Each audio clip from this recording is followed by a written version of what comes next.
Romans chapter 3 verse 21 31.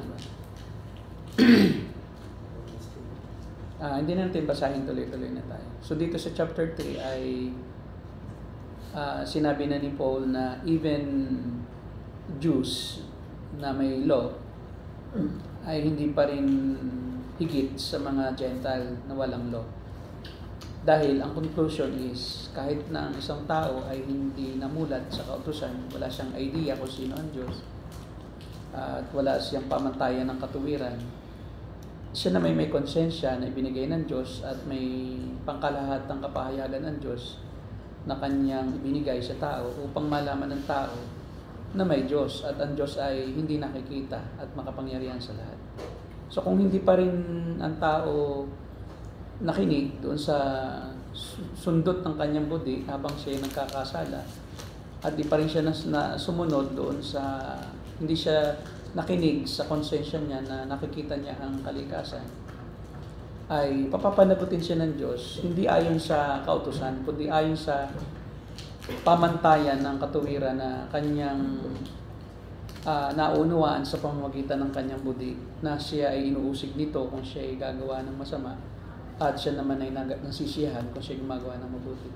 So bagamat ang kaparusahan para sa mga hintil ay hindi kasing bigat ng parusa sa mga Hudyo, dahil ang mga Hudyo ay parurusahan naman ayon sa nakasulat na kautusan. Kasi sila ang binigyan ng kaalaman, so masigit ng kanilang pananagutan. Kaya ang dito is, ang tendency is sinuhusgahan ng mga Hudyo yung mga sumasamba sa Diyos-Diyosan ng mga pagano na kayo sa impyerno, kayo hindi maliligtas, kami lang ang maliligtas. Kaya sabi ni Paul sa chapter 2, sino ka para humusga sa isang tao na ikaw din naman ay pareho ding lumalabag sa utos ng Diyos na kanya namang ibinigay sa iyo din, no? Malinaw na nakasulat. So hindi ka nga sumasamba sa Diyos-Diyosan, ikaw naman ay mamarites, ikaw naman ay naninira ng puri ng tao, kapwa mo, ikaw naman ay nanguhusga na mas maganda ka o mas mabuti ka kaysa iba. So pareho lang kayo. Kaya dito sa chapter 3 ay kanya ng nilagom yung kanyang treatise na all have sinned and fall short before the glory of God. Lahat ng tao, ikaw man ay hindi Hudyo, walang alam sa kautusan, ikaw man ay hindi Hudyo, wala kang alam sa kautusan, ikay pagano, wala kang malinaw na batayan ng kung ano mabuti at masama. At ikaw man ay Hudyo na may malinaw kang batayan ng mabuti at masama dahil may 10 utos ka, may ceremonial law ka, pero hindi mo rin nasusunod, pareho lang kayong nasa ilalim ng kasalanan, ng kapangyarihan ng kasalanan. Kaya sabi rito sa Romans chapter 3 verse 9, no? Conclusion, what shall we conclude? No? Ito yung conclusion niya. Conclude, meaning ano ang ating findings? Conclusion niya ng findings. Anong findings natin sa katotohanan ito? May kahigitan ba talaga tayo? Referring to himself at saka referring to his fellow Jews. Sabi niya, wala. Not at all. Kaya sabi niya, for we have already made the charge that Jews and Gentiles alike are all under the power of sin. So lahat ng tao, kahit anong uri ng tao, sa buong mundo ay nasa kapangyarihan ng kasalanan. At dito na papasok yung tinatawag nating total depravity na nami-misinterpret ng mga Armenians. Yung mga ibang grupo ng pananampalataya, no, na naglilihim doon sa paniniwala ni Arminius. Mayroon kasing founder yan. Ang Arminianism, ang founder niyan ay si Jacobus Arminius. Ang Calvinism naman, ang Reform. Ang founder ng Calvinism, si Calvin kasi is Reform. So siya ang pinakamatalinong, tinuturing na pinaka-brilliant na theologian ng Reformed theology. So Calvinism is basically Reform. Kaya lang si Calvin ang kanilang kinikilala na theologian, kaya Calvinism. Yun. Ngayon, si John Calvin ang nag-set forth noong Institutes of Christian Religion ng lahat ng mga belief ng Christianity, ng Reformed Theology. Doon sa kanyang aklat, The Institutes of Christian Religion. At wala naman talagang Calvinism. Wala rin Chulik. At ito ang problema sa history ng ibang mga reform, ng ibang mga kalaban ng reform. Yung mga Armenian na naniniwala na yung parang partial lang ang pagiging makasalanan ng tao. Parang hindi ang tao lubos na masama. May natitira pang mabuti kahit na 1% sa kanya. Na yun ang ginagamit ng tao para siya sumampalataya, para siya makaunawa o maligtas. No? Ina-exercise niya yung kanyang free will para piliin niya ang Diyos. So, kahit pinili siya ng Diyos, kung ayaw niya sa Diyos, ang final arbiter nung kaligtasan niya ay yung sarili niya. So, siya yung magde-decide ultimately, hindi ang Diyos. So, ang Diyos nag-decide, pinili ka. Pero kung ayaw mo, yung pagpili ng Diyos, hindi magaganap. Kaya mo rin piliin ng Diyos. Yun ang kay Arminius. Kasi ang tao, hindi rin siya likas na masama. At sa history, ang doctrine ng Arminius ay galing kay Pelagius. Nakasabayan man ni Augustine. Si Augustine ang contemporary ni Pelagius, pero mas malala si Pelagius. Si Pelagius, talagang ang tao, walang kasalanan ng isilang siya. Siya ay parang blank slate. Para siyang isang bond paper na walang kahit anong sulat. Puting-puti pag sinilang ang tao. So, kaya lang ang bata natuto lang siya magkasala sa pamamagitan ng observation sa matatanda. He learns from modeling. He learns how to sin from modeling. Wala siyang sinful tendencies o kalikasang masama. At yun yung pinanggalingan ni Arminius, si Pelagius. Modified na si Pelagius, hindi naman ang tao walang kasalanan, kundi tainted lang siya. So meron lang siyang dumi ng kasalanan. Nahawahan lang. Pero meron pa rin siyang kakayahan na magdesisyon. On the other side naman noong theological system or belief ay yung kay Augustine. Si Augustine naman ay siya yung nakapag-set forth ng doctrine ng predestination. He is more on predestination na may pinili na ang Diyos. Pero malawak masyado yung kay Augustine, hindi lang na may pinili ang Diyos na iligtas, kundi meron na rin ang Diyos na itinakda na magaganap sa lahat ng aspeto ng buong sangkatauhan at sangsinukob. So yung kanyang predestination doctrine is comprehensive. Si Augustine. Si Augustine, by the way, ay isang monk, paring Katoliko. Pero under siya ng order ni siya ay under ng Augustinian order. Ng Pauline theology. Yun ang kanyang naging pattern ng kanyang theology. So, itong ating binabasa natin. So, kaya more on si Paul, ang result ng kanyang doctrine na to, ng all have sinned and fall short before the glory of God, ay si Augustine. Natuto si Augustine through Paul. Si Augustine kasi nabuhay 300 plus AD. Yun. 300 plus AD after the death of Christ. So, ilang daang taon pa lang ang Christianity. 300 mahigit pa lang. So, siya ay disciple, more or less, nila John Chrysostom, na disciple ni Polycarp, tapos si Polycarp disciple ni John the Beloved. Si John the Beloved, Polycarp, ni sila Chrysostom, tapos si Augustine. At lumabas sila Augustine during the time na na wala pa talagang established na doctrine ang Roman Catholic Church. Wala pa ang doctrine ng sacraments. Develop lang naman kasi ang doctrine ng Roman Catholic Church. So although sila ay under the Roman rule, ang tawag pa rin ay Catholic Church, Universal Church of Rome, pero malaya sila noong mag-isip. Hindi gaya ng Roman Catholic ngayon na under ka na doon sa tinatawag na papal bull o yung tinatawag na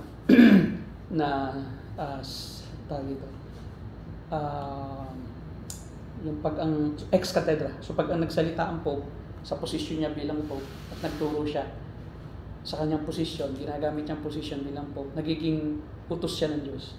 So ex-cathedra ang tawag. Kaya kailangan sundin mo kung ano yung itinuro ng Pope. Ngayon noon wala pang ganun. Noon nag-aasawa pa nga ang mga pari. Nagkaroon lang ng hindi pag-aasawa, nung magkaroon na ng Reformation. Ang doctrine of celibacy vow of poverty ng mga pari ay nabuo bilang pangontra sa Reformation ni Luther. Parang nagmalinis sila na kami ang mas banal. So, bawal mag-asawa. So, pero hindi pa rin naging banal. Alam natin na ang mga pari ay may lihim na asawa o may lihim na anak kahit walang asawa. Kasi you cannot really suppress yung sin without sin overwhelming you if you are not a Christian. So, ang tao ay hindi makakalaya sa kapangyarihan ng kasalanan unless may naganap na ang tawag dito ni Paul, regeneration. Kung hindi na regenerate o sinilang ang tao sa panibagong katauhan, hindi siya makakalaya sa kapangyarihan ng kasalanan. At yun naman ang doctrine natin ng regeneration first before conversion. Hindi ka magkaroon ng faith malibang ikaw ay binuhay na muna sa espiritu. Yun ay logical order, not chronological. Ibig sabihin ay, ang ginagawa kasi ng Arminian, parang inuunan niya yung pala, wala kang ambag, o yung pala parang robot ka pala, na ikaw ay pinaniwala lang ng Diyos kahit ayaw mo. Hindi ganun. Sabay na nagaganap kasi yung regeneration at saka faith. Wala siyang time frame, o almost instantaneous yung sabay halos yung dalawa. Sa oras na ma-regenerate ka, nabuhay ka, nagkaroon ka ng faith na totoo. Hindi siya proseso na parang kailangan muna na ma-regenerate kang unti-unti bago ka magkaroon ng faith o kailangan magkaroon ka muna ng faith bago ka ma-regenerate. Almost simultaneous ang dalawa. Logic, ibig sabihin, paano ka sasampalataya kung hindi ka pa buhay? Paano ka kakain kung patay ka? Di ba? Paano ka magkaisip kung patay ka? Kaya kailangan mo na mabuhay. Ang ginawa kasi ng iba yung kanila is chronological ang kanilang argument na hindi pwede yun. Kailangan parang wala akong participation. Wala ka talagang participation. Nauna talaga yung regeneration. Yun, well, by the way, malalim siya, no? Pero kailangan nating magsanay sa malalim. Kasi narito tayo sa Advent ng Puritan Theological College. Hindi na natin kailangan laging aabot ay laging yung teacher dun sa estudyante. Kailangan estudyante mag-aral talaga. Abutin din niya yung professor minsan. Hindi siya ordinary Bible study. So, ano ibig sabihin ng total depravity? Ang total depravity ay lubusang kawalan ng kakayahan ng tao. Lubos. Kaya total, Yung depravity ay hindi yung parang lubusang kasamaan. Hindi yun. Kundi, mayroon kasi mga taong mas masama kaysa iba. Hindi natin sinasabing ang tao ay lubusan ng sumama to the point na yun ang maximum niya na kasamaan. Pag sinabing total depravity, hindi yun antas ng pagiging makasalanan. Hindi yun. Kundi yun ay lubusang kawalan ng kakayahan ng tao na makalaya sa kapangyarihan ng kasalanan. Yun yun. He is helpless. He is dead to sin. He cannot overcome sin unless there is the miracle of a regeneration or new birth.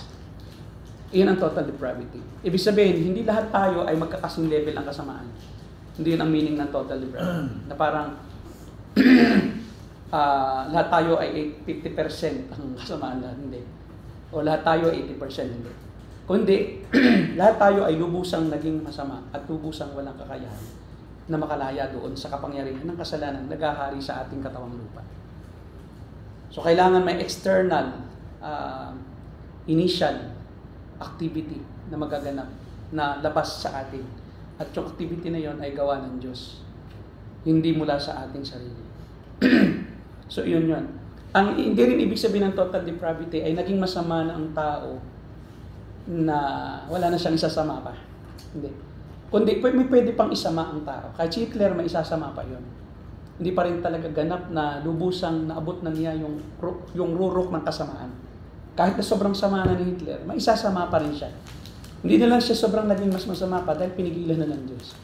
Kasi ang kasamaan din ng tao ay under din sa power at permission ng Diyos. Hindi ka magiging masama ng kagaya sa kasamaan ni Hitler o mas masama ka Hitler, ka magiging kasing sama o mas masama pa ka Hitler unless pinahintulutan ng Diyos na maabot mo yung level ng kasamaan na yun. Alam sabi nga sa Bible, the Holy Spirit, the Holy Spirit is the one who withholds the power or hinders the evil in the world na lubusang makapaghari sa mundo. Ang isa sa ministry ng Holy Spirit ay lagyan ng hangganan ng kasamaan ng tao. Yan. Kasi nagko-convict pa rin siya sa mga hindi Kristiyano. Pero panlabas. So, kaya hindi nagiging lubos na masama ang buong mundo. Magiging lubos na masama ang mundo kung hindi napipigilan ng evil spirit ang kasamaan at doon lalabas na ang pagdating ni Jesus. Yun ang 666. Magiging sobrang masama ang 666 na sobrang ang pandaraya niya ay sobrang garapalan. Nagsasabihin din niya na siya ang Diyos. Siya na mismo si Kristo. Kahit hindi totoo. At sa totoo lang, siya naman ay si 666 siya. Ang naghahari sa kanya ay si Satanas. So, ngayon, may ministry ang Diyos sa lahat ng tao at yun ay pigilan ang lubusang pagpapakasama ng tao to the point na wala nang hangganan yung kanyang kasamaan. May hanggan siya. So, yun ang ibig sabihin. Hindi yun ang ibig sabihin ng total depravity. Na wala nang isasama ka pa. May isasama ka pa. Kung hindi ka pipigilan ng banal na espiritu, may isasama ka pa.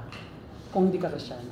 Although ang isang tunay na Kristyano ay talagang may hangganan na talaga. Yun yung mayroon na siyang actual limitation. Sana ng Christian ay sobrang kasamaan pa rin. Sasama pa rin siya pero hindi lubusang magiging masama siya na mas masama pa sa kanyang isasama. Talagang may isasama pa siya pero pinipigilan na lang ng Diyos. Isa pang hindi ibig sabihin ng total depravity is wala tayong kakayahan na gumawa ng moralidad o ng mabuting bagay sa paningin ng tao. Kasi sabi na, sabi total depravity. Ba't yung iba nga na tumutulong sa nangailangan, di ba? Nagpapaaral, scholarship, galing sa kanyang sarili, kakayahan na makatulong, di ba? Mayroong namimigay nung pandemic, ang dami talagang lumitaw, no? Siyempre, mabuti din naman yung tumulong, yung ikaw ay mag-distribute ng bigas, no? Sa mga nangangailangan. Yung iba nga, sa totoo nga lang, yung ibang hindi Kristiyano, may mga Buddhist, napakaganda ng ginagawa, di ba? Kita mo yung, nag-oopera sila ng mata ng libre. Gaya ni Andrea, ni Mamay, no? Yan ay Buddhist yan. Kasi project yan ng Buddhist temple dito sa may Santa Ana, papuntang Santa Ana. Yan, Buddhist yan. Yung mga bombero, Buddhist ang nag-initiate yan. Yung bigas, delivery ng bigas ng pandemic, na sila nag-distribute. Kasi ang doctrine ng Buddhist, sa paggawa mo ng mabuti, gaganda ang karma mo. Pag namatay ka, marami kang nagawang kabutihan sa lupa, magiging prinsipe ka, o magiging hari ka, o magiging milyonaryo ka sa susunod na buhay. Yun yung kanilang dahilan ng paggawa ng mabuti. Kaya hindi ibig sabihin ng total depravity ay hindi nakakagawa ng moral na bagay ang isang tao. In fact, mas moral pa nga ang ibang hindi Kristiyano kaysa ibang Kristiyano. O, di ba, yung ibang hindi Kristiyano, tumutupad sila takot sila sa civil law eh. Bawal tumawid, hindi talaga tumatawid. Pero pag may mga born again, tawid ng tawid, di ba? Mas moral pa nga yung hindi born again eh, di ba? Takot mamatay. O, kasi ang katwiran nila, kung mamamatay ako sa langit naman. So kahit ako magkasala, di ba? Kasi ang akala natin kasalanan lang, yung malaki. Hindi. Di ba? Yung kasalanan, pantay kasi ang kasalanan. Ang Diyos kasi, ang tingin sa kasalanan, pare-pareho. Wala yung parang, medyo ito hindi kasalanan at ito ay kasalanan na, ito hindi pa. Hindi, pag kasalanan, isa lang ang label. Pantay lang. Yun nga lang, may malaking kasalanan, mas malaki lang ang consequence. Pero yung pananaw ng Diyos doon, pareho lang yun. Nagkakaiba lang siya sa bigat nung result, di ba? Kasi mas malaking kasalanan, mas malaking consequence. Pero yung mas maliit na kasalanan, maliit na consequence. Pero pareho pa rin. Mag-isip ka ng masama, kasalanan, ginawa mong actual, kasalanan din. Pero mas maliit ang consequence nung inisip mo pa lang. Hindi siya pwedeng ipantay dun sa actual. So, yun yung pagkakaiba. So, hindi ibig sabihin ng total depravity ay yung mga hindi Kristiyano ay hindi na makakagawa ng magagandang bagay sa mundo. Well, in fact, ang mga nakakagawa ng si Bill Gates nga, may Bill Gates Foundation. May research siya ng AIDS na panggamot sa AIDS. At malaki na maitulong sa mga nagka-AIDS na marami nang nabuhay ng matagal dahil sa mga research ni Bill Gates about AIDS. Nagpupundo siya. Although, siyempre, kaya niya ginagawa yun for marketing din, ng kanyang ibang products at produkto at saka ng kanyang mga innovations. So, si Bill Gates, hindi ka siya. Yung mga Muslim, mabubuti ang kanilang ginagawa sa paningin ng tao. Talagang Kaya nga doon bumagsak si Joel Osteen ang theology. Kasi hindi niya alam yung total depravity at saka yung salvation by grace. Sabi ni Joel Osteen, tinanong siya ng Oprah, do you believe that there are people who are not Christians who will go to heaven? Sabi niya, maybe. Kita mo? Sabi niya, because when my father and I went to India, we saw that Buddhists in India are very good people. Kita mo? So, who knows? Kasi yun nga ang problema. Hindi mo alam kung anong ibig sabihin ng salvation by grace. Hindi mo alam kung anong ibig sabihin ng total depravity. It boils down with your belief and understanding of total depravity. Hindi ibig sabihin, hindi gumagawa ng moral na bagay yung mga hindi Kristiyano. When in fact, mas marami pang contribution sila, di ba, sa society kaysa sa Kristiyano. Si SM na may foundation, di ba? SM Foundation. Si Henry si Ayala, mayroong Ayala Foundation. May Bantay Bata, ABS-CBN Foundation. Diba, buti rin yan. Pero hindi siya salvific. Kasi all have sinned and fall short pa rin for the glory of God. Ibig sabihin, lubusang kawalan ng kakayahan ng tao na iligtas ang kanyang sarili sa puot ng Diyos dahil hindi sapat ang kanyang kabutihan. Wala siyang anumang kabutihan makapapasa sa pamantayan ng banal na Diyos. Iyon ang ibig sabihin. All have sinned and fall short before the glory of God. At ito ang problema sa kay Arminius. During the Synod of Dordrecht sa Netherlands, Synod of Dort, nagkaroon ng commotion, theological confusion dahil patay na pareho si Arminius at saka si Calvin. Ngayon, lumakas ang influence ng mga remonstrants. Ang tawag sa mga disciples o believers doon sa systematic belief o systematic theology ni Arminius. Ang tawag sa kanila, Arminians. Pero remonstrants dati, ngayon naging Arminians. Yung mga remonstrants ay nagturo at kumalat ang katuruan na kaya ng taong maging mabuti sa pamamagitan. At pinatira pang mabuti sa kanya, paano hindi siya pwedeng hindi maging mabuti? May natira ng mabuti sa kanya. Ngayon, nag-convene ang mga Reformed mga Dutch theologians sa buong Netherlands. Inipon nila ang mga Reformed theologians at inaddress yung ng remonstrants, yung kanilang issue. Dahil kumalat na ang doktrina, tsaka nawawala ang kaligtasan kay Arminius. Yung sinasabi nga niya, kung ikaw ang nagligtas sa sarili mo, therefore may kakayahan kang itanggi yan. Yun ang genuine na Arminian, no? Kasi mga Arminian ngayon, hindi sila genuine. Kasi may Calvinist pa rin silang isa. Hindi nawawala, benefit . Parang benefit, ako may nagawa sa kaligtasan ko, nakakapagyabang sila. At hindi rin nawawala ang kaligtasan ko, pero hindi yun Arminian. Reformed doctrine yun. So you are borrowing our theology pa rin. So hindi ka consistent. Ang Reformed lang ang consistent. Only Reformed theology will stand the test of scrutiny ng theological controversies, ng mga theological investigations. Ito na ngayon. Nag-convince sila. Ang ginamit nila yung kay John Calvin na resource. Kasi si John Calvin, itinuturing siya na Albert Einstein. Magaling siya talaga. By the way, John Calvin was a lawyer who turned pastor, theologian.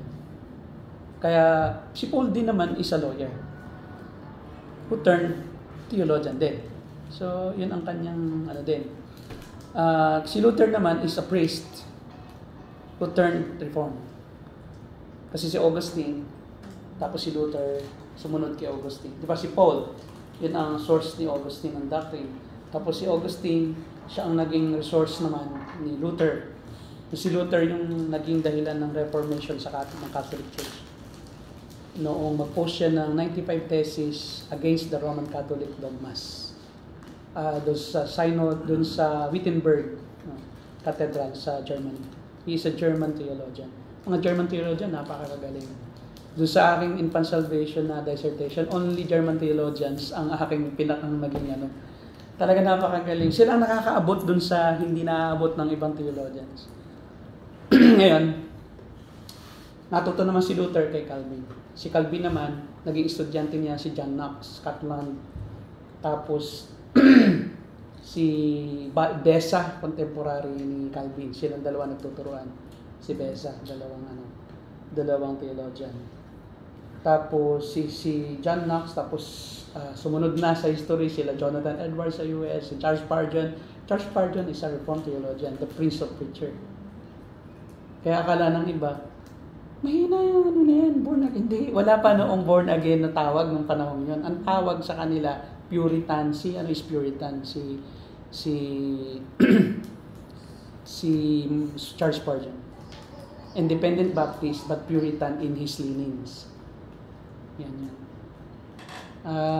Kita mo, yung mga who's who sa history ng Christianity, Reform.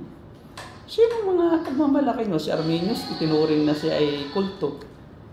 Si Arminius is nag-decision ang mga Christians sa Netherlands, mga Dutch Reformed theologians, na ituring si Arminius na heretical, heresy. Ngayon nilang ang gaan ng treatment. Ako, nagpaplano talaga ako, magturo ako kung anong Arminianism. Kasi may isang famous sa Facebook, itinuturo, Calvinism, pero tinitira. O di ako rin, magtuturo ako ng Arminianism. Di ba? Kumpara ng tao, di ba? Sino ba ang mga taong involved dyan?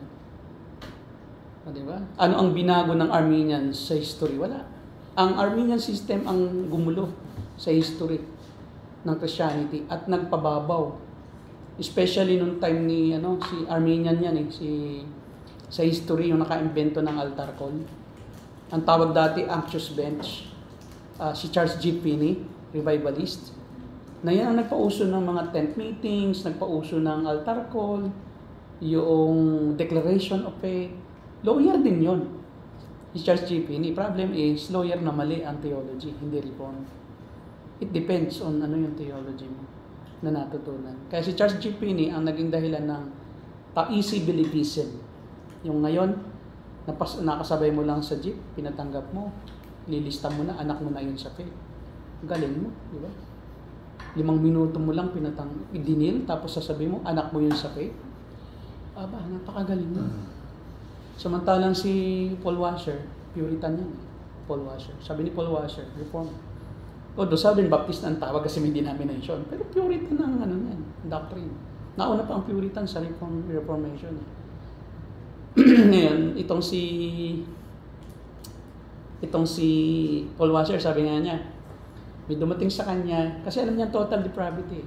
You cannot overcome total depravity unless it is God who regenerated the person.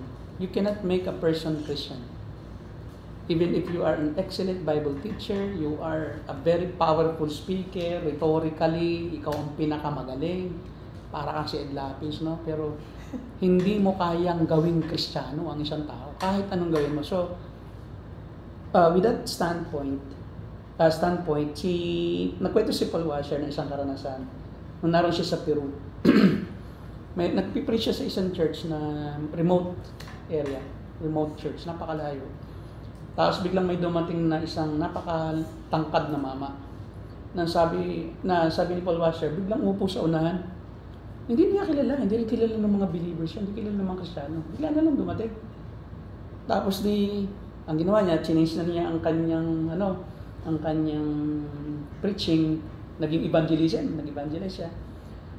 Tapos, pagkatapos ng church, hindi umaalis yung malaking mama. Sabi, giant of a man, sabi niya, hindi umaalis. Sabi niya, Sir,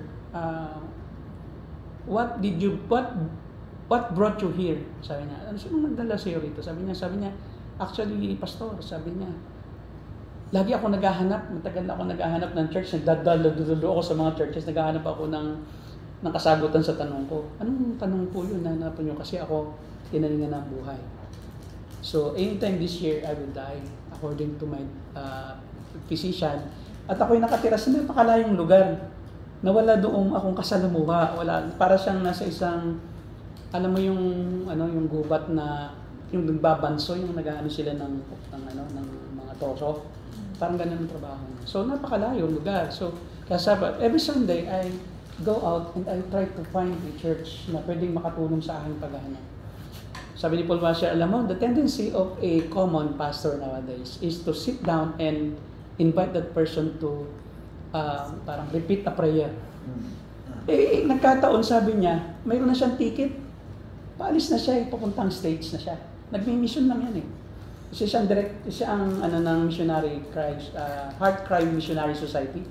Siya ang founder niyan eh. Ang misyonero siya ang founder nung Heart Cry Missionary Society. Ang daming mga pastor sa malalayong lugar yan. Pakistan, yan, yung suportahan nila. Ngayon, sabi niya, Sir, I can't make you a Christian. I can't even explain to you and make it clear to you the gospel. I can't do it.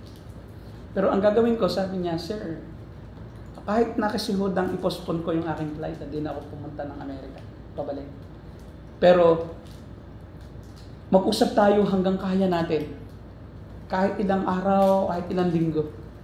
And then I will make the Bible, I will explain to you the gospel throughout the whole Bible. So, nag-umpisa daw siya, Genesis. Pinakikita niya yung mga type of Christ sa Bible, sa Old Testament. Yun, di ba, yung mga prophecies. Tapos yun ang kanyang binabanggit hanggang sa makarating siya sa mga prophets, dumaan na sa history ng Israel, ganun. Tapos yung paglabas si Jesus Christ, sa Isaiah, yung binuhulaan, sa siya papanganak, sa Mika, hanggang sa nakarating na siya sa John. Tapos dumating siya John 3:16. Tapos sabi niya, kinabasa niya John 3:16. Sir, ito po yung katuparan ni John 3:16. For God so loved the world that He gave. Di binasa lang.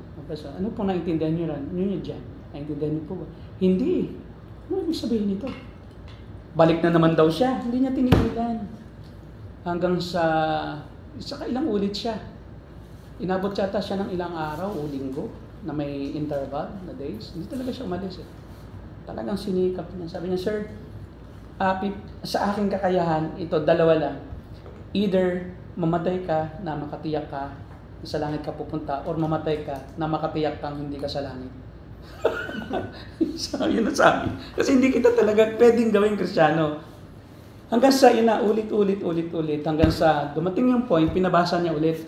Nakailang ulit ng basa. Alam mo, nung siya ay buhayan na ng banal na Espiritu, binasa yung John 3:16, palakat daw yung mama.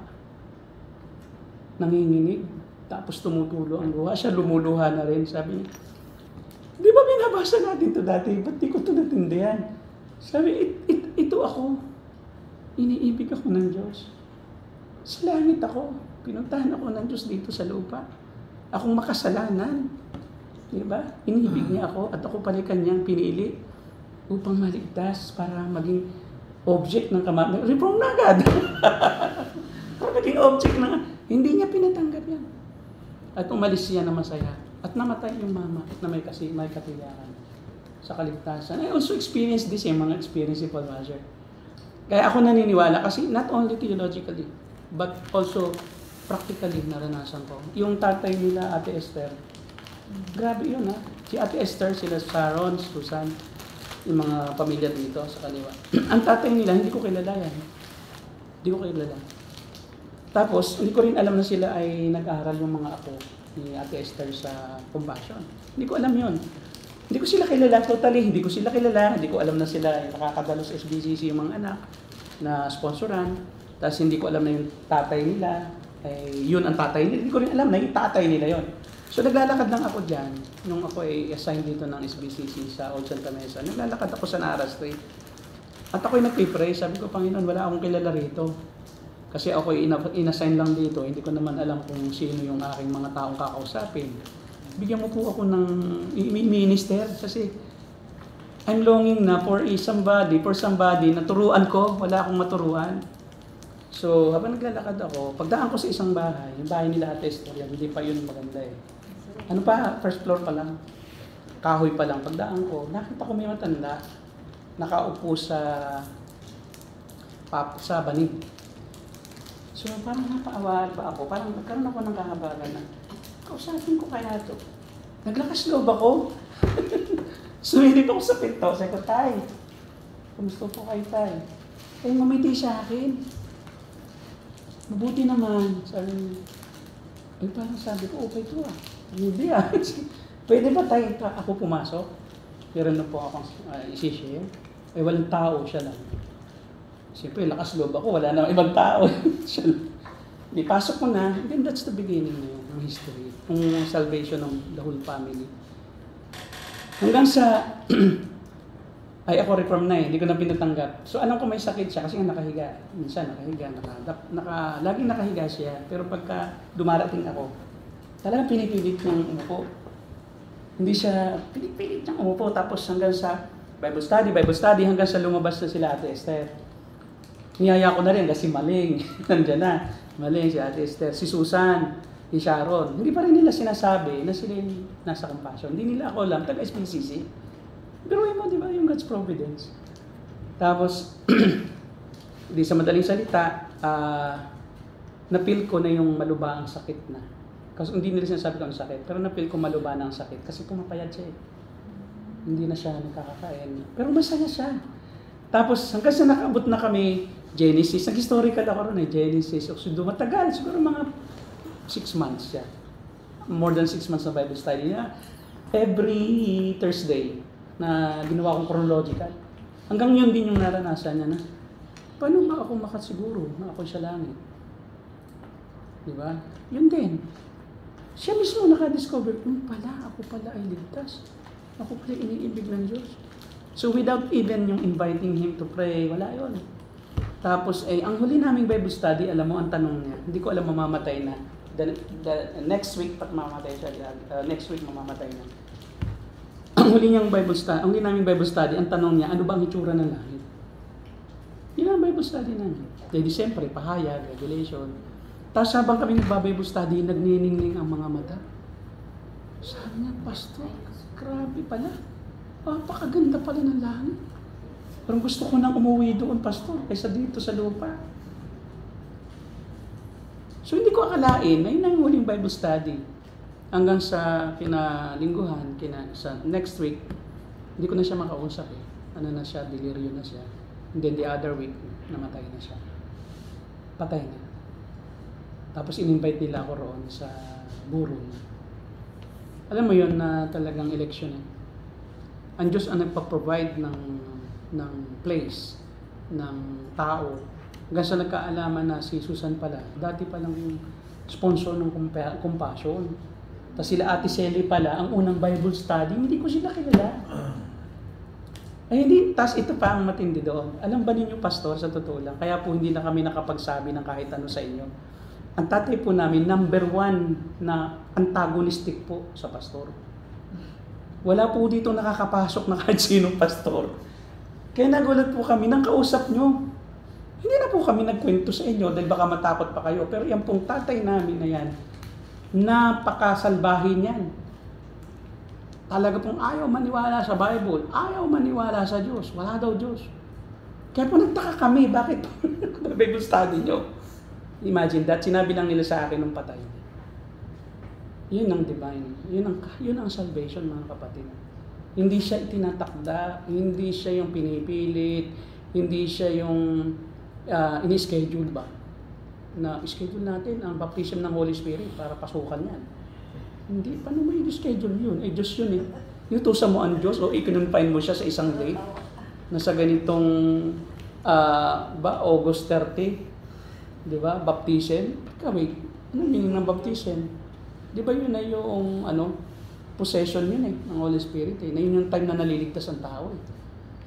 Yun yung time na naliligtas. Ibig sabihin, kaligtasan, itinatakda mo na sa araw na yon at oras na yon, itinakda mo ang kaligtasan na, O Diyos, magligtas ka ha? Kasi ibabaptize namin to eh.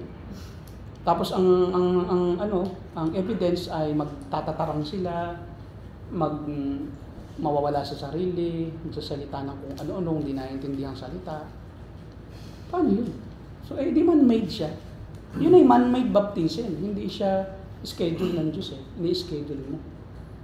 Kaya kita mo, ako hindi ako nagtatakda ng time para sa isang Bible study kung kailan ako titigil o kailan ako magpapatuloy pa. I just feel, I just discern. Ito na ba ang tamang panahon para tigilan ko? O ito na ba ang tamang panahon para ipagpatuloy ko? O babalik pa rin ako pag tumigil ako kasi nga, yun ay dala na ng circumstansya yun. Halimbawa, ayaw na katulad ng Bible study namin nila parang tipong pag dumarating kami, nagtatago na eh. Mo pilitin. At hindi natin kasi susuyuin mo, tapos parang isusukulan mo. It doesn't make any good. Be not natural lang. Tsaka ang namin noon, policy, walang magdadala, walang magpapamerienda na Bible study. Kami ang nagdadala. Kasi tendency, ito na nga, scatter na nga yan. Wala nang pagkain, di ba? Eh ang tao, likas na parang, naku, pag may bisita, mangungutang yan. So, ang aking agad sasabihin, kahit kila Ate Esther, huwag kayong maghahanda. Papunta namin, wala po kaming merienda, wala po kaming kahit ano. Hindi kami makikikain or anything. Kami po ang magdadala. Kung Kristiyano na, pwede na. Naunawaan na, diba? Pero kung ganoon, na nga, nagiging pabigat ka pa. Diyan na uso na nga yung, babalik ta rin na. Kasi nakikain na si pastor at yung mga leader, yung Bible study. Di ba? Naghintay na ng pagkain. Kristiyano, nagpapasupas na. Yun. Sarap na sopas natin, Steve. Yun. Anong Kristiyano na, yun na. Sarap na lagi ng luto. Hindi mo na kailangan turuan. Kasi Kristiyano na siya. At saka hindi na niya aariin yung nakabigatan sa kanya. Kasi galing sa, kaya nga, pag pumunta kami roon, ay parang handaan lagi eh. Di ba? Tayo naman ang nahihiya ngayon pumunta. Kasi ano ba to? Baka mamaya walang mga kaperahan to, di ba? Ganon sila ka-generous pag totoong Kristiyano. Basta't may kaya, pag totoong Kristiyano, hindi mo na kailangan yung yun eh. Kasi ang problema, pinipilit nating hinga ng tithes, hindi naman Kristiyano eh. Di ba kaya nagre-react? Nagtatago ang pera. Hindi talaga magkukwento sa patotoo yan pagka may pera yan. Kasi sisipin ako po, baka malaman ni pastor, di ba? Iisipin niya, di ako nag-tithes. Pero pag Christian yan, kusa yan. Di ba? Yung Sunday, nagulat ako, di ba? Akala ko, fake na Louis Vuitton yung binigay ko. Louis Vuitton na wallet. First time ever in my life na nagkaroon ako ng Louis Vuitton na wallet. Kaya hindi ko talaga mabitaw-bitawan. So, Louis Vuitton ba talaga to? Talagang totoo eh, di ba? Meron talagang yung yung card. Tapos talagang original. Diba? So hindi ko na tinitingnan ang presyo. So I mean, makikita mo pag ang isang tao genuine Christian, hindi mo pipilitin yan na maglingkod. Hindi mo yung pipilitin na magbigay. Hindi mo yung pipilitin na mai-impluwensyahan pa na ganito ang gawin mo sa church. Usa kasi yan na may heart yan for service. Kasi meron siyang regenerated life. Regenerated personality. Regenerated heart. Kaya regeneration, kaya mapapansin mo na lang, pagka ang isang tao, siya ay may banal na espiritu na, nagugulat din siya sa sarili niya. Pag siya nagsalita ng masama, gumawa ka nun, di man binabawalan, di ba? Sorry. Ganun yan. Parang, siya mismo nagtataka, ba't ayaw na niya? Tatawa siya na. Di ba yung mga karanasan na gano'n, na pagka, may ginawa siya, sinabi, or ba't ko ginawa yun? May sarili siyang decision, conviction, na resulta ng pagiging bagong nilalang niya. Nakakaiba sa kanyang dating buhay. Kahit nagkakasala pa rin siya, pero mayroon siyang sense of remorse and repentance. Talagang siya, nahihirapan siya. Hindi gaya noon, pag hindi Kristiyano, kahit anong gawin ko, sino kayo para makialam sa akin? Bakit? Ako ba'y pinapakain mo? Ganun katwiran. So, still we are in the process pa rin if you are already a regenerated person, born again in the Spirit, still we are in the process of perfection. Yun yung sanctification process. na doon na may cooperation tayo. We should also discipline ourselves. Read the Bible, do our duties. Yeah. If not, hindi ka lalago sa iyong buhay Kristiyano. Ligtas ka nga, pero para kang pagong kung umusad sa pananampalataya. Diba? Naroon na ang iba, naging member na ng choir, andun ka pa rin. Tagabutas ng upuan. Nagkukusa yun.